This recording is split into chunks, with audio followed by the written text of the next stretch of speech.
Well done, sir. And with that, I believe we are ready to proceed.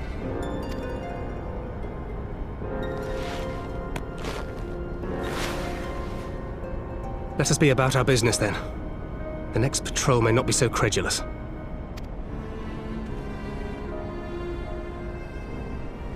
Why must you be so disappointingly brusque? You're not at all as Minfilia described, you know. I don't think you favoured me with so much as a single compliment since we set out. Tell me, did your time in the wilderness sap you of all your charm? Or are you holding it in reserve for your beloved? This is neither the time nor the place. Well, call me old-fashioned, but when I'm risking life and limb infiltrating an Imperial castrum, I like to be sure of my comrades' motivations.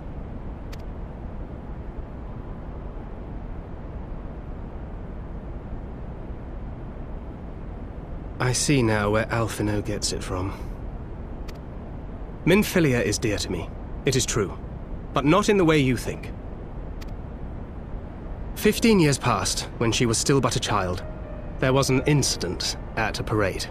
A gubu broke free of its fetters and ran amok through the streets of Ul'dah. Had I been more attentive, I could have prevented it. But I was distracted, and her father was killed. I feared she would never recover. But in the years that followed, she showed herself to be more resilient than I had ever imagined. And when she learned of her gift, she did not flinch from the responsibility, but sought to guide others on the path. She touched the hearts of all around her. Mine, Louisoix, every Scions. In those dark days following the calamity, she was our guiding light, our hope for a brighter future. She had so many dreams, and I would give anything to make them come true. My apologies. I can see she means the world to you. I did not mean to pick at old scars. No harm done, I assure you. But fair is fair, my lady. What is Minfilia to you? You mean you don't know? Only my dearest friend. When I finally emerged from my torpor, I learned that nary a day had passed without her asking after me. She never gave up hope. And neither will I. Then for Minfilia's sake, let us pray that these vestiges of Hydaelyn's intervention will lead us to her.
Feel.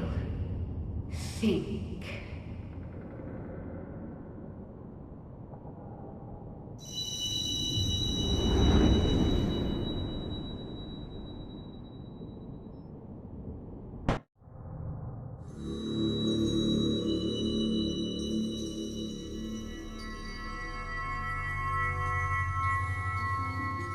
Through time and space hast thou journeyed unto me, as I knew thou wouldst.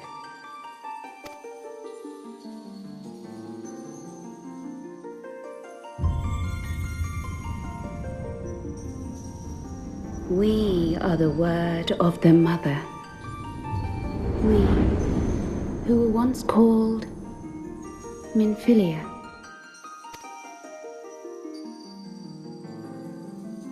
Much time hath passed for thee since the bloody banquet, since I hearkened to her word. Mother, Hydaelyn guided me towards Njordsdottir and Thancred, that I might be swept up in their flow and delivered unto the ethereal sea. There, adrift and alone, her voice silent once more, I prayed for those we had lost, for those we can yet save. To her I would make an offering. We speak now with one voice, one will, one word. Unto thee we bequeath the most precious of gifts, the truth which lieth at the heart of this world.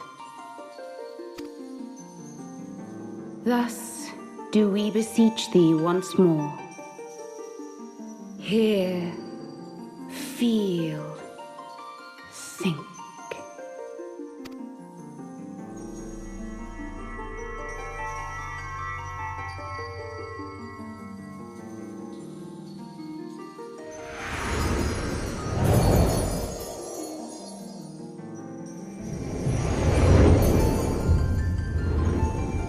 Before there was life, in the depths of the ethereal sea, light and dark did once dwell as one.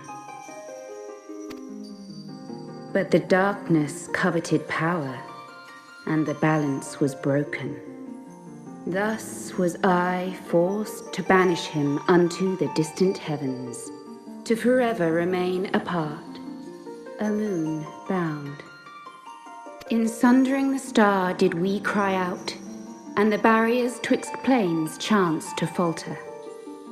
Across 10 and 3 were we then divided, reflections of the source, each possessed of a shard. Zodiac longeth to be made whole. For his restoration, for his resurrection, his servants labor without cease. They seek to tear down the barriers which surround the source. Thus do they rejoice in their ardor, in your calamities, for each marks a rejoining.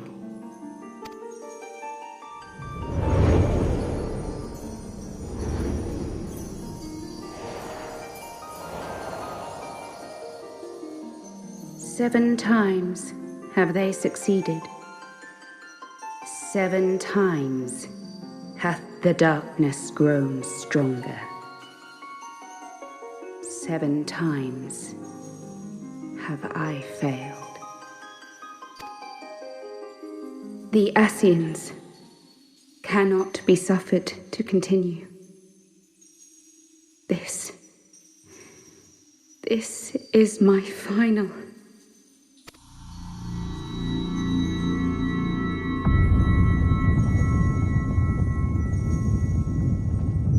The crystal's power is all but spent. With what remains, I will return you to the shore of the ethereal sea.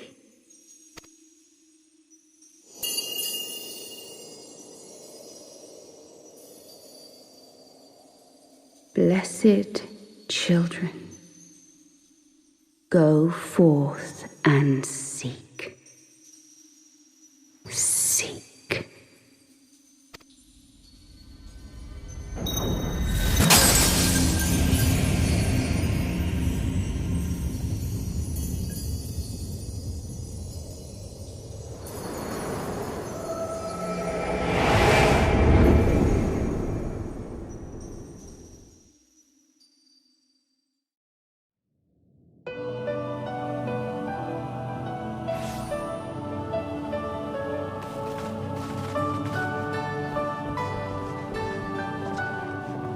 Thank the 12!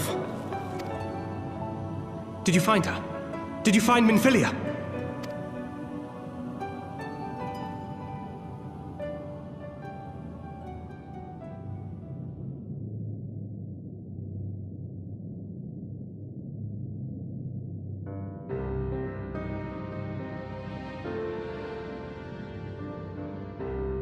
The word of the Mother? I'm not sure I understand. Nor am I. Krile?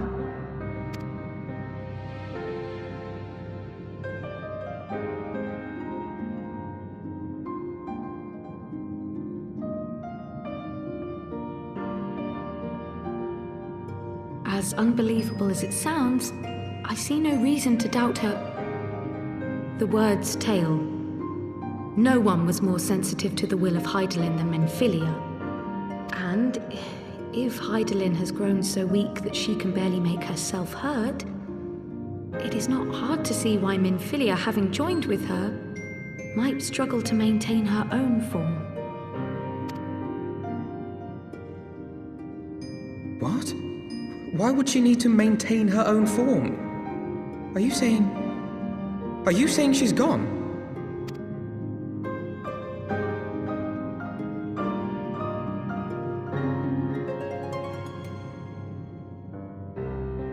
But that cannot be!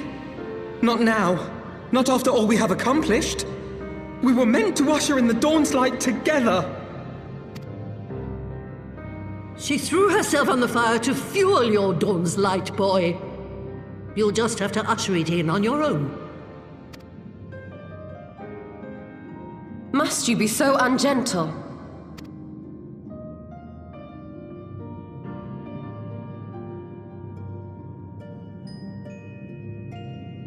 Tell me about the Scions, boy.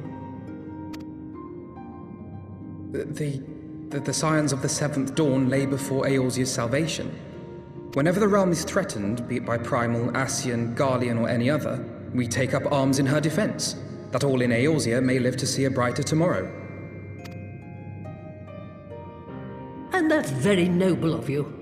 But in chasing after these lofty goals of yours, you seem to have lost sight of some basic truths.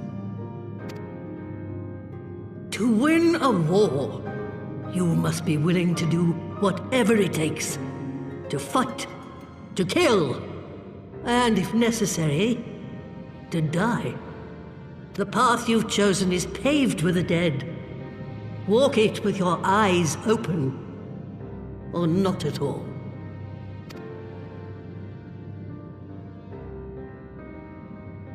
I know the truth of which you speak, and have from the first. If the Ascians will go to any length to resurrect their god, then we must needs be as committed to our cause, to unmask them and their schemes, and to crush them both utterly.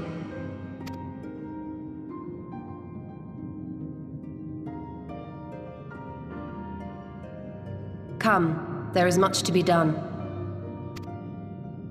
Yes, of course.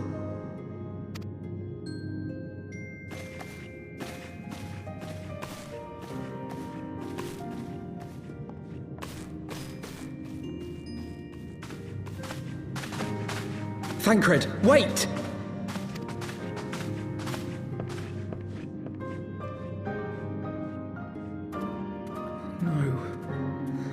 No, this is all wrong.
Pleasure to see you again, my friend.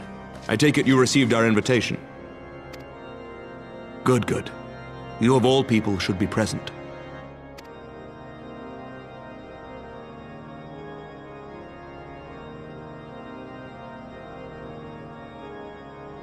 When the true brothers of the faith seized control of the vault, I feared the worst. Yet in adversity were we blessed with the promise of peace between man and dragon, through Vidofnir's timely rescue of an innocent child. Timely, I say, though miraculous or providential might better describe the event. The gods themselves could not have devised a more fitting symbol of hope. Needless to say, we could scarce let such an opportunity pass us by.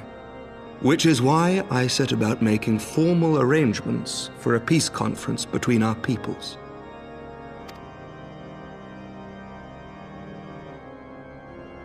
You and yours have done more to bring us together than any, and it is only right that you attend. But I confess that is not the only reason I would be glad to have you there. Given Nidhogg's implacable opposition to the peace, it is possible that he and his followers may attempt to disrupt proceedings, in which event your presence would be a comfort to all in attendance. Pray understand, I have no wish to invite the worm's ire. But if our fractured nation is to heal, if we are to move forward as a people united, then we must do whatever is necessary to bring about lasting change.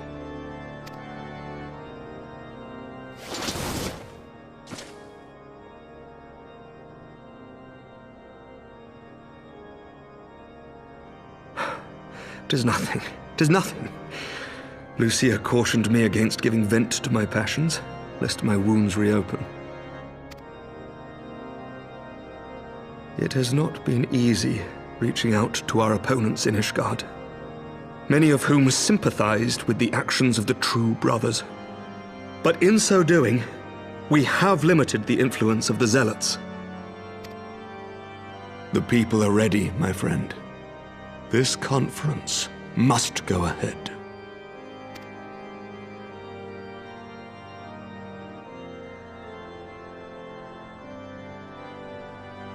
I knew you would understand. The conference will take place on the border of Ishgardian and Dravanian territory in Falcon's Nest. Lucia is there seeing to the final preparations even as we speak. Pray join her at your earliest convenience. It would not do for the guest of honor to arrive late, after all.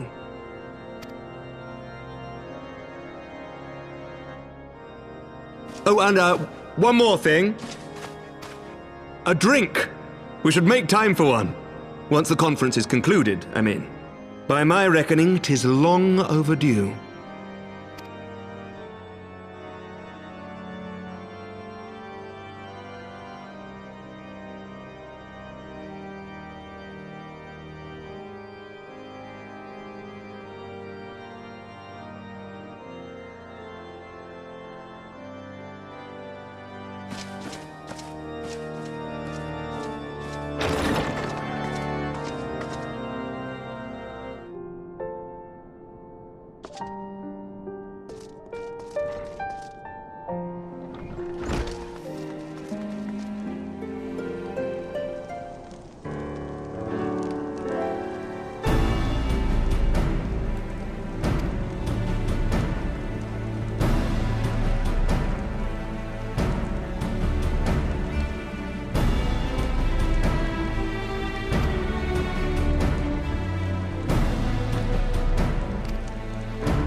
Welcome, welcome! Find yourself an empty seat and I'll be with you in a moment.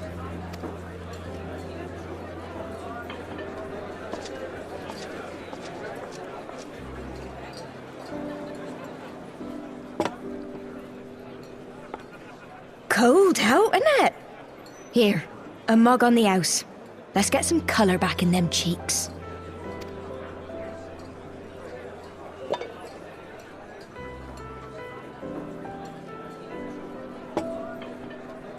Freed food will be a bit longer than usual. We've got a lot of hungry folk to feed, what with the conference and all. Oh, so many people with cause to celebrate. To think there could be peace in our time, after all them years of fighting. When I heard about the conference, I knew I had to come. I knew I had to be here, to do my bit. My husband, he died fighting the dragons, you see. And here we are, about to break bread with him.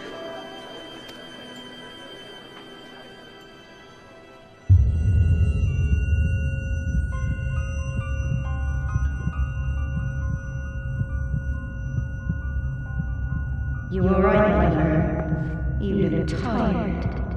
Reckon you could do with a good long rest? After all you've done, I'd say you've earned it.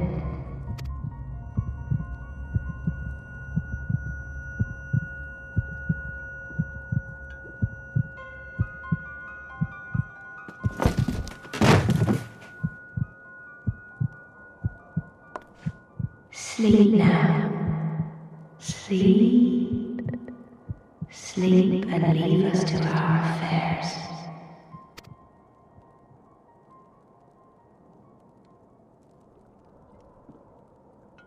This was never your fight.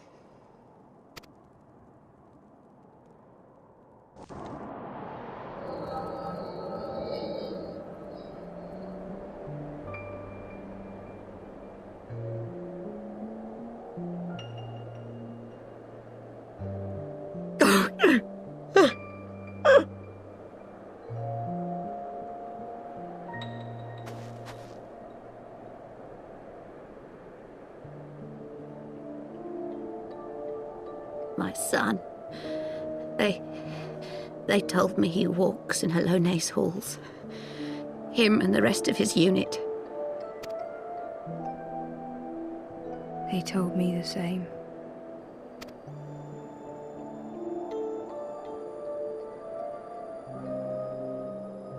I expect they think it's comforting. Every time I come, I cry. I cannot bear to remember, but to forget would be 1,000 times worse.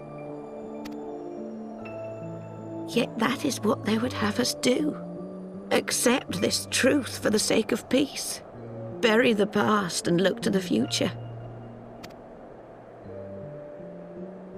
But he was my future. My flesh and blood. My heart.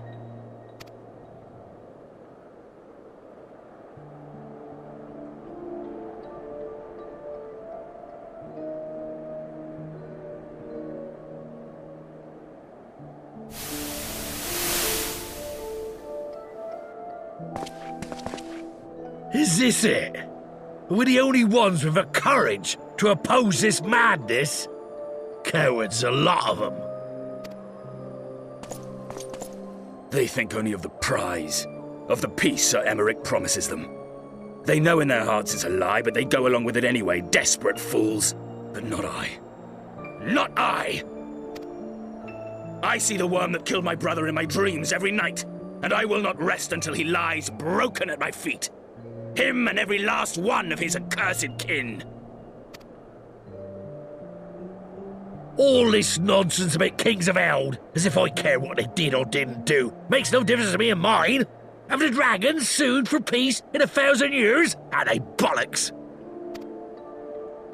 It's a bloody ruse is what it is, and Sir Emeric and the rest of them bloody fallen for it. But what can we do? They believe, and naught we can say will ever change their minds. Whether we like it or not, man and dragon will come together at Vulcan's Nest, and all will be forgiven. Forgiven and forgotten.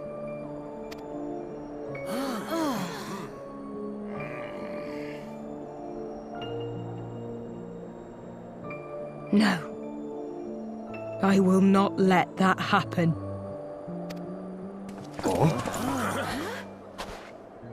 They will remember the true face of the enemy. I will show it to them. And we will rise up against them once more.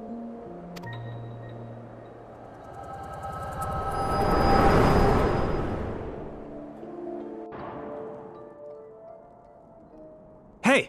Hey! This is no time for napping.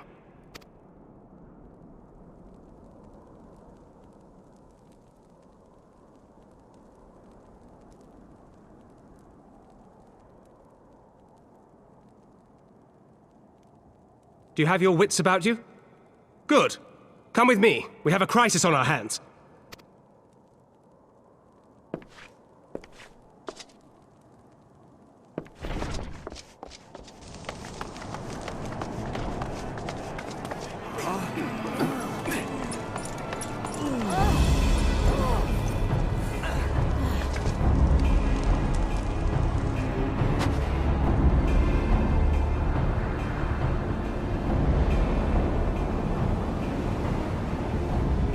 Hear me, brothers and sisters. Do not be fooled by the honeyed words of the Dravarnians. The peace they promise is but a prelude to slaughter. Remember your husbands and wives never returned from war. Your children torn apart by fang and claw. All your loved ones shown no mercy. Does not your heart cry out for vengeance? Your blood boil at the injustice? Remember the face of your enemy, brothers and sisters. Remember it, and strike back!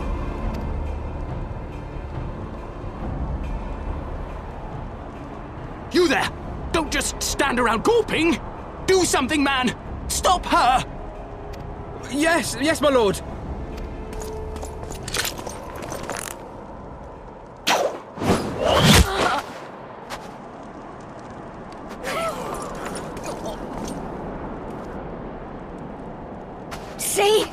See here the true nature of the Highborn. With lies and deception they lead us to our doom.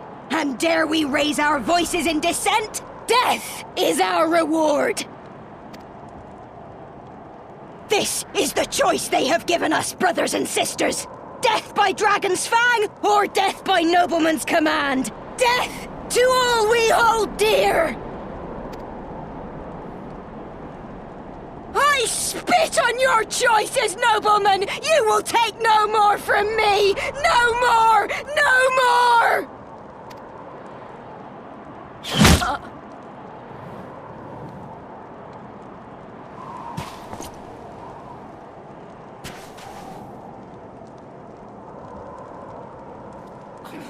What have you done? I only did as you ordered, my lord.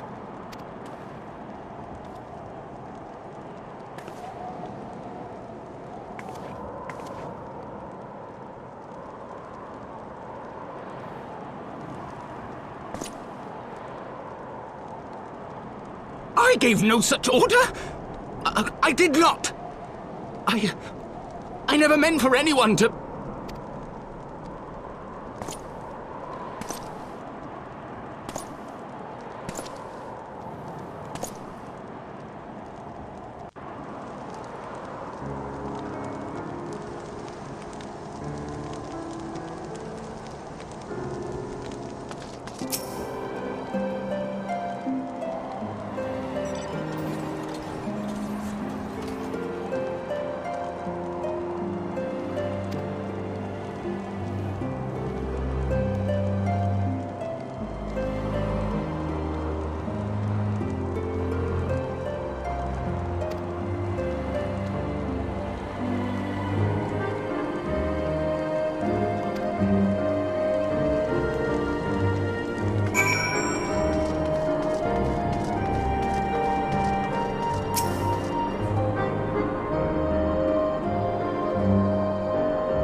Onawa!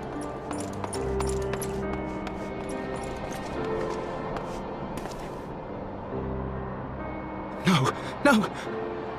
What have they done to you? Onawa! Onawa!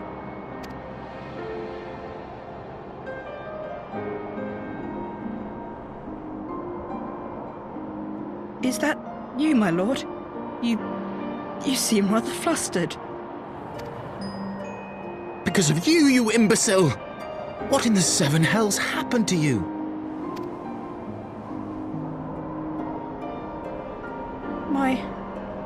My apologies.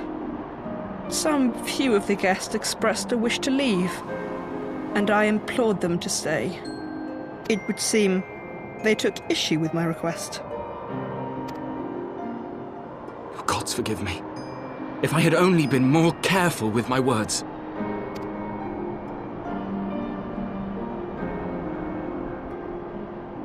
Do not blame yourself, my lord. I know that you and your brother have Ishgard's best interests at heart. That poor woman. She lives in the past, clinging to the memories of the lost. But the future holds so much promise, so much joy. And you know that better than any.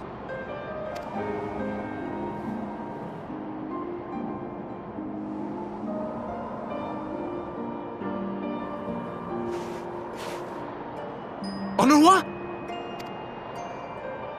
Calm yourself. The boy will live. But it's imperative we get him inside and into the care of a Chirurgeon without delay.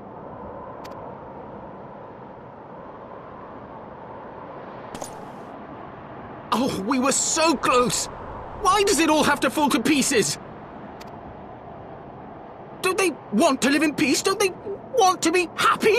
We all want the same thing! And still it falls to pieces! Tell me, what was I supposed to do? Someone, anyone, tell me, what was I supposed to do?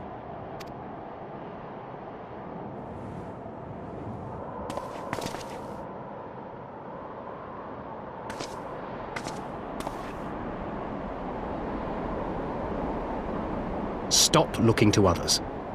You make your choice and you live with the consequences.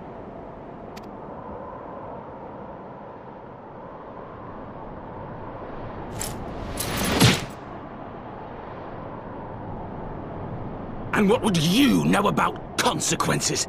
You who always know just what to say and just what to do. Your every deed is greeted with a round of applause.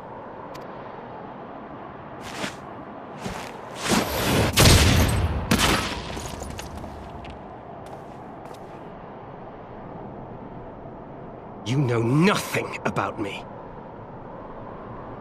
I have fought tooth and nail for the people I hold dear. Done everything in my power to save them. And I have failed. Learn to live with it. I have.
Lord Commander, if I may?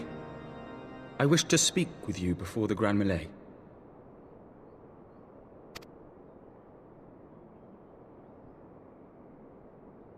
Proceed.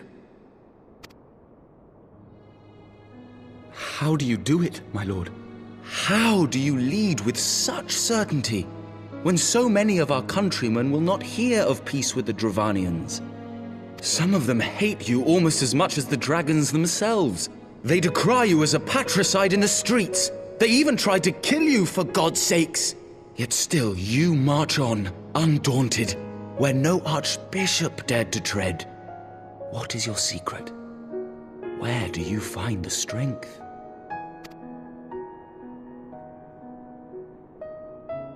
For centuries, our nation has been punished for the sins of our forefathers. If our punishment is to end, I believe we must right the wrongs of antiquity and move forward as a nation united. Needless to say, my father did not share this opinion. He did not believe the people strong enough to bring about their own deliverance, trusting only in himself. Tyranny seemed to him the only solution. But I have faith in the people, Lord Heavensward.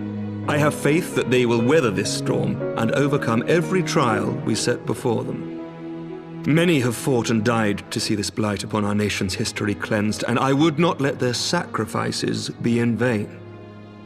Though we invite reprisals, the risk is worth the reward.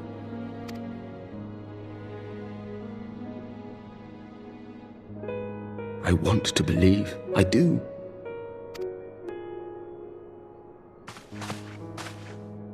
Lord Commander, through my careless orders, a pall has been cast over these proceedings, and I beg the opportunity to make amends.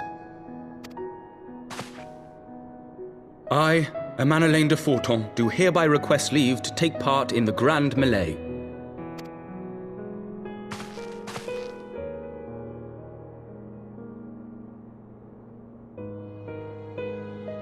Who am I to deny such a heartfelt plea? We would be honored to have you join the fray, my lord.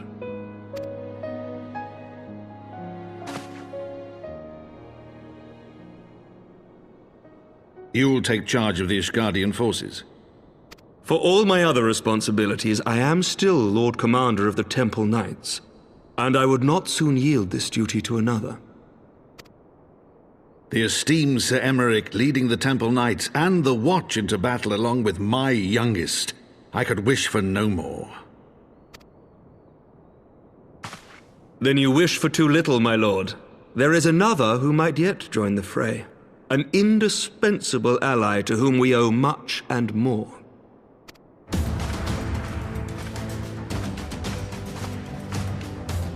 An adventurer beholden to none who nevertheless chose to champion our cause, who has shared in our suffering and in our glory.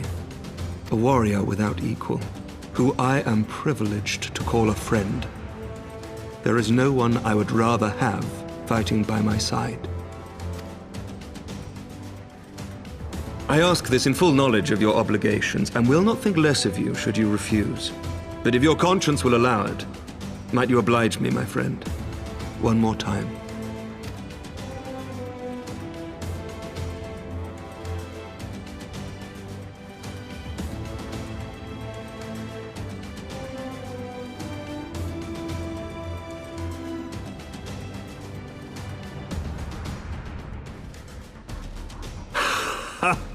Together we shall give the people a spectacle for the ages, a celebration to mark the dawning of a new era.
Let all here present heed well the rules of engagement.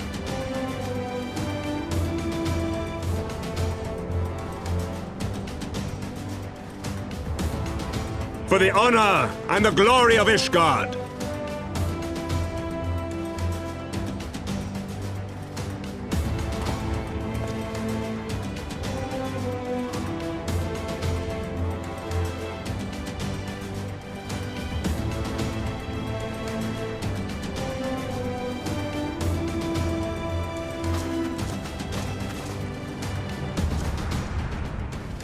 All is ready then.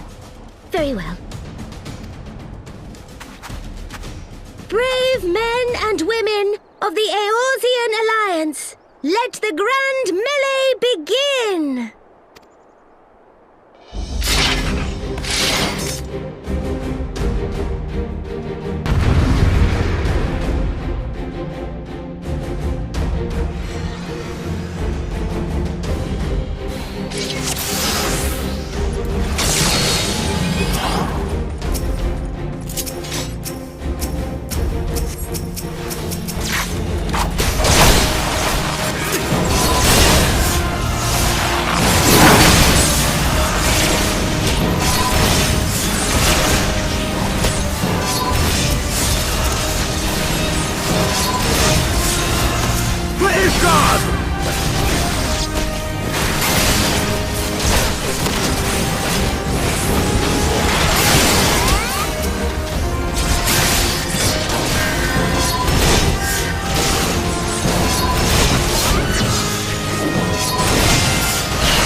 Did she win? Then we...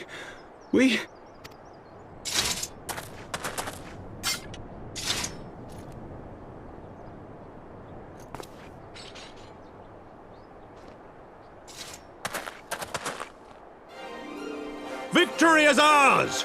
Ishgard! Ishgard!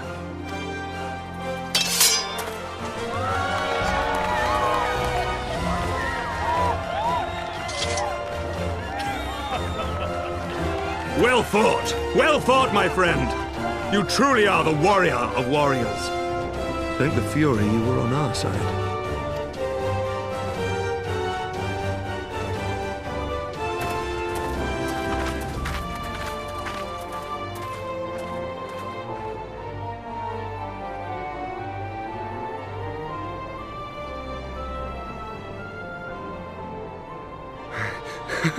Oh, my lungs are burning, and I can barely stand.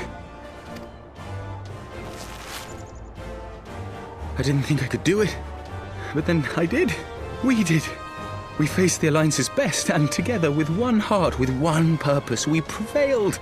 After 1,000 years of hardship, of strife and bloodshed, we are strong enough to rise to any challenge, be it on the battlefield or beyond. The future holds so much promise, so much joy. We need only show them the way.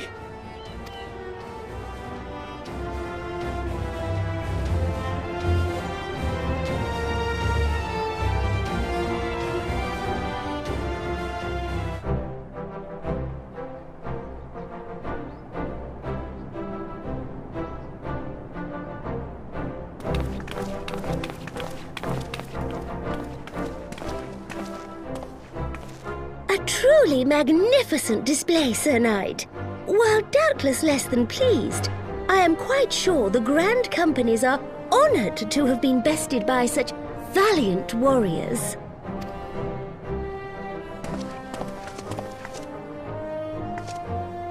The honour was ours, Your Grace. I am pleased to see that Ishgard's proud martial tradition is being upheld. When the time comes, I trust you will fight alongside your brothers and sisters in the Eorzean Alliance with the same fervour you displayed in opposing them.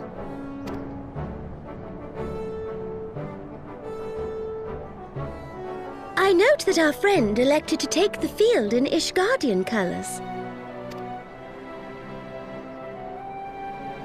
At my behest, Your Grace. If we have given offence, the blame lies with me.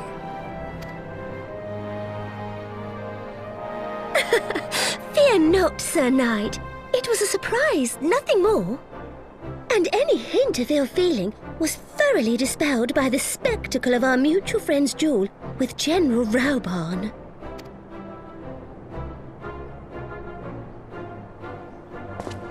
On the subject of surprises, I could not help but marvel at the passion and unity of purpose displayed by your countrymen, given the troubling reports we have received of late. I shall take that as a compliment, Your Grace. The events to which you allude are the price of change. The end of the Dragonsong War marks the beginning of a new era for our nation, and for the people, high and lowborn alike, who will lead her into the future. Ah, yes. The people.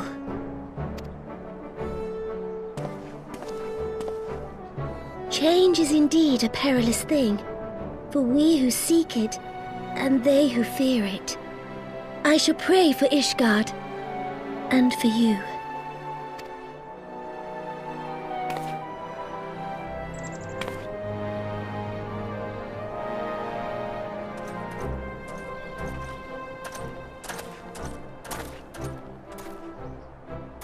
Well, that made for a refreshing change. Congratulations on your victory, by the way.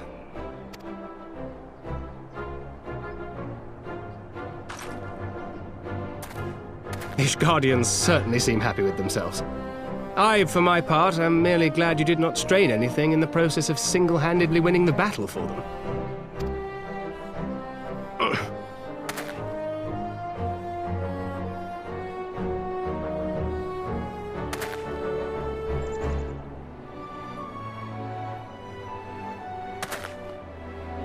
'Tis but a scratch, I assure you. And I will not suffer you to worry over me. Not when we have a dozen far more important concerns. Make that 2 dozen. Still, as Y'shtola never tires of telling me, we can but face them head-on one at a time. One day at a time. As Minfilia would have done.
My lord!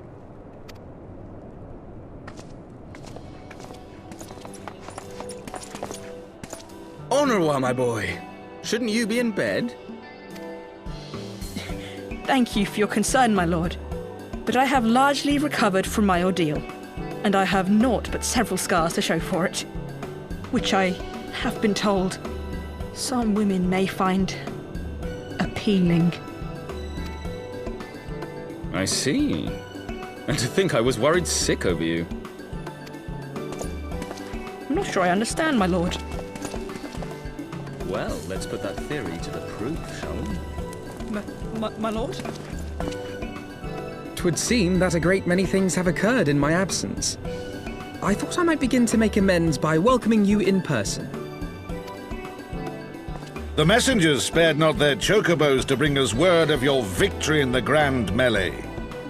I cannot well describe our elation when we heard the news.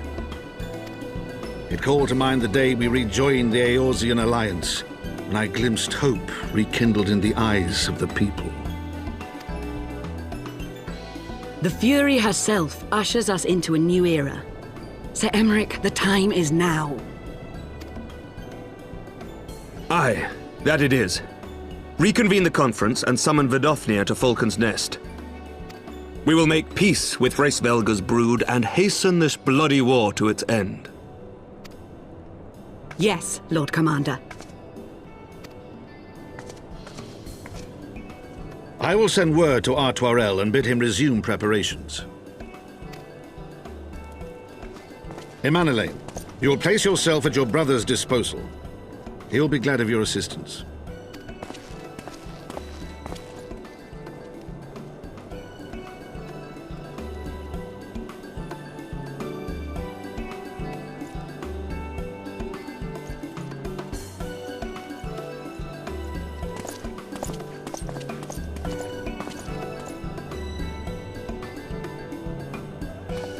No stopping it now, is there? We should inform Njordsdottir and the others.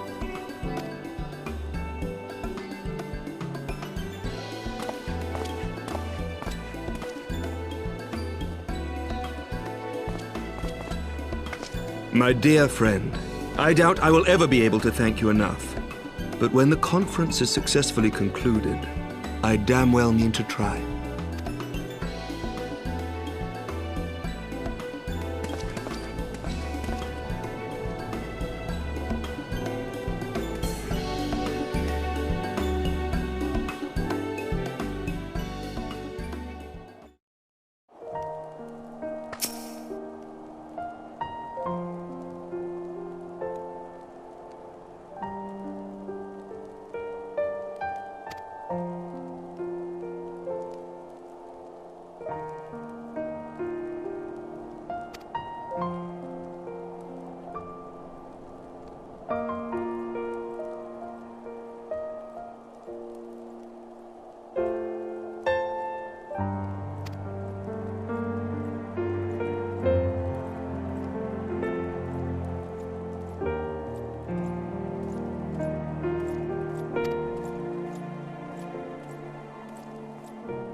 The appointed hour approaches. Aye.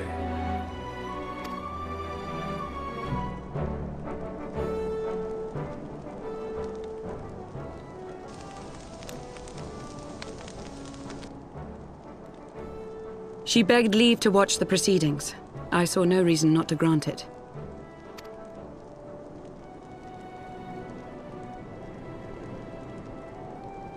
Should I choose to deviate from my prepared remarks, I ask that you trust in my judgment. Have I ever done otherwise?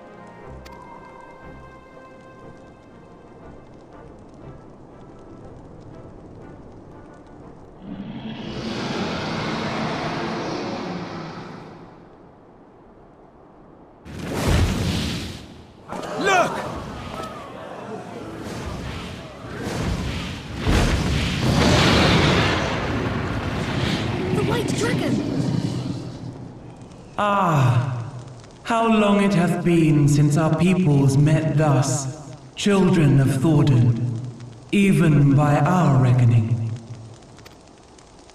Vidofnir, daughter of Hraesvelga, we give thanks for your visit, and bid you welcome to Falcon's Nest. Our sire bade us hearken unto the whispers of our hearts.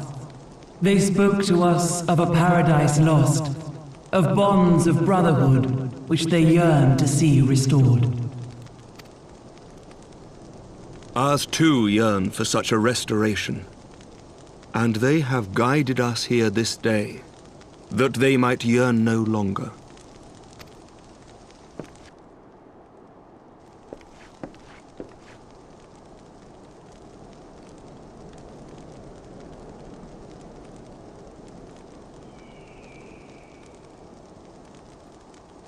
Brothers and sisters, ye who stand as witness, hearken to me! Since the days of Eld, when the bonds betwixt man and dragon were sundered by our hand, our peoples have known only war.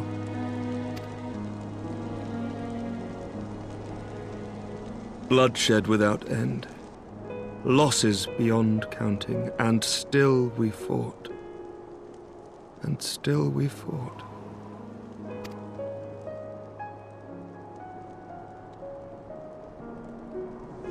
Some wounds do not heal.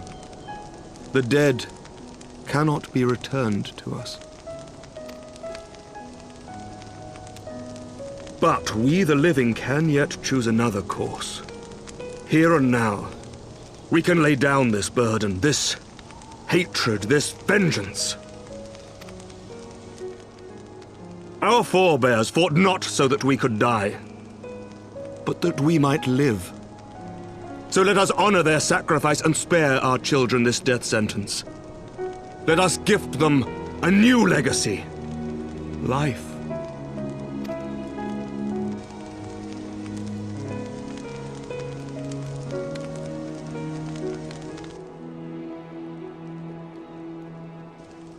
Betwixt our peoples yawneth a divide deeper than the deepest abyss, wider than the widest sea. Generations will live and die ere this divide is bridged. Knowing this, doth thy heart yet yearn for peace, son of Thordan? Look now on the legacy we would leave to our children. A dream of peace, inscribed in stone for generations to come.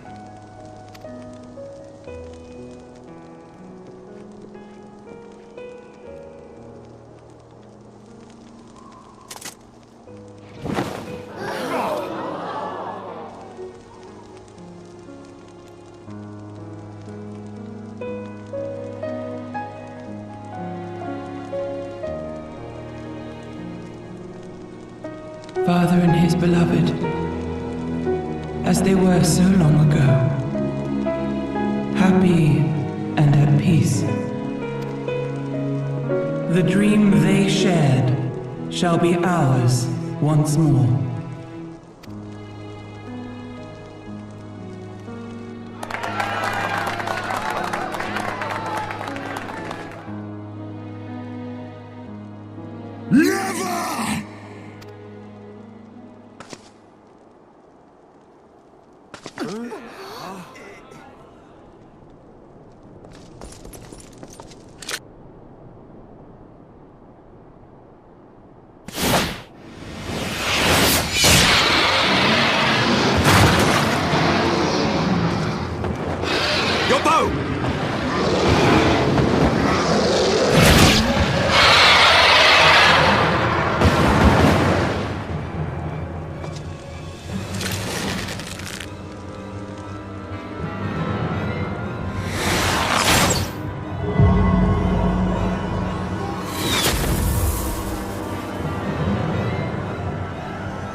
Child of Dravania, art thou grown so forgetful that thou wouldst forsake kith and kin and consort with the spawn of Thordan? That thou wouldst dare contemplate peace? Hearken unto me, all of you! The final chorus is nigh. and all will be held to account. All will bathe in the flames of retribution. Till the coming of that day, look you on your sins and despair, for none shall escape my wrath. None shall escape my revenge! 7 hells.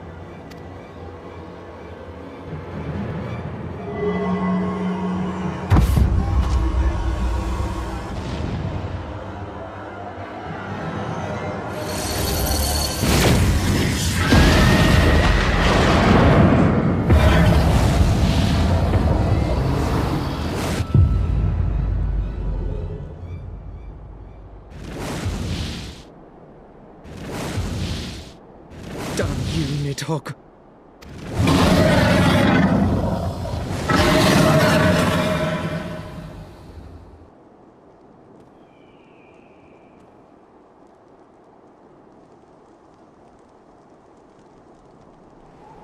Hells, take that worm!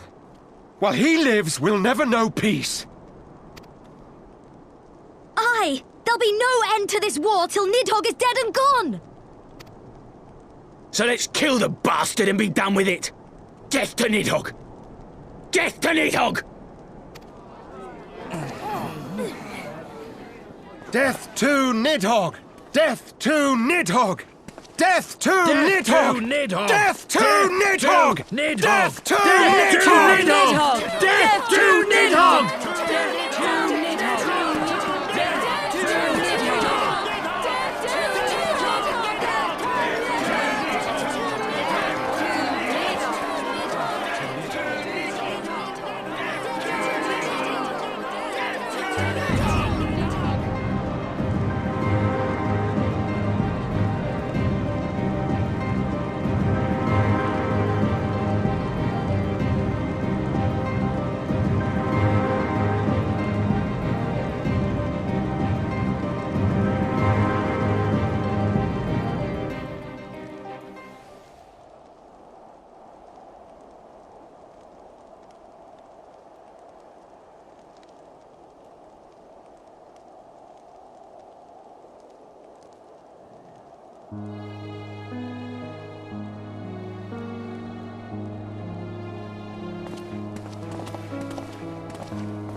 Forgive me. That took longer than expected.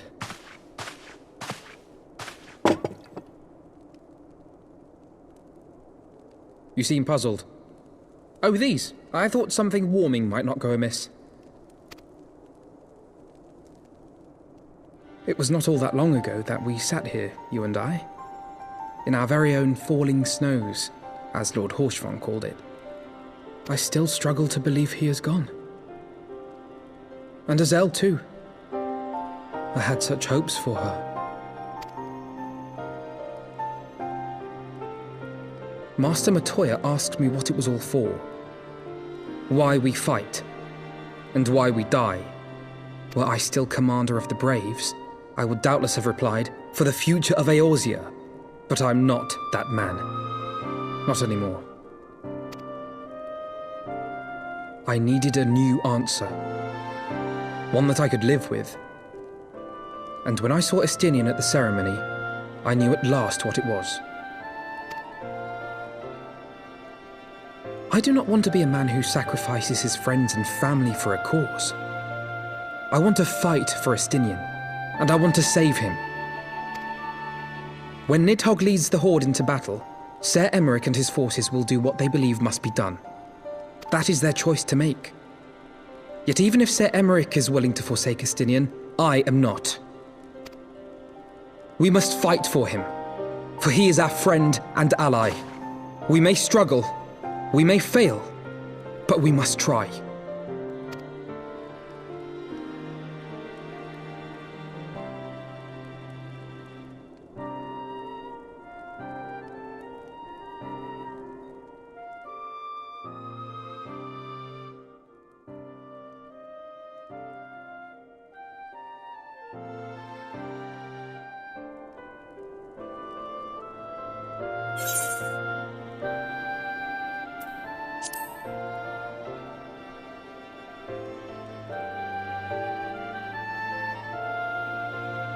Lord Orshafon would be proud. I knew you would understand. Together, we will surely find a way.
Of all the ways for it to end.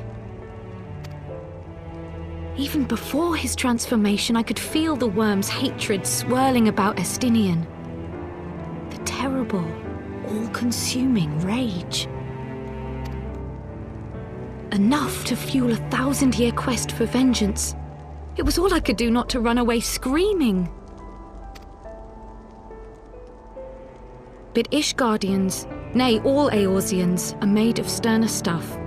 They face danger and death on a daily basis and understand what it takes to win a war.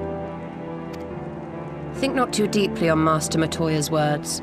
Her intent was but to steal our resolve.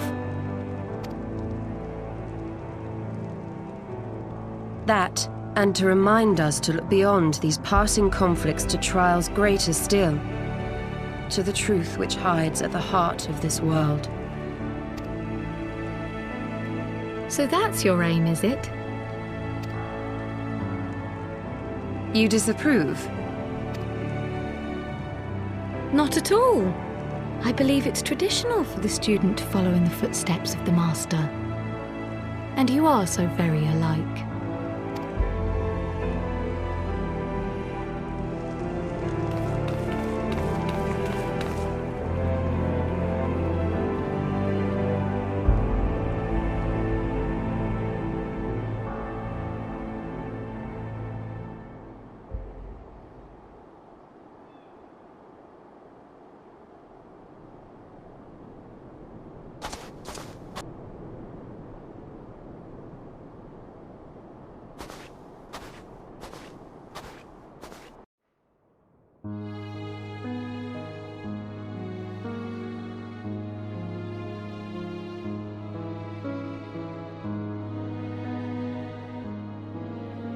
Change. That great inexorable wave was upon us, and soon all of Ishgard would bend to its will.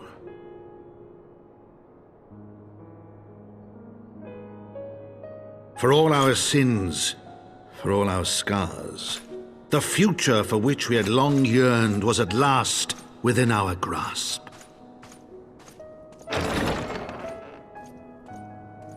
But it would be bought at a heavy price.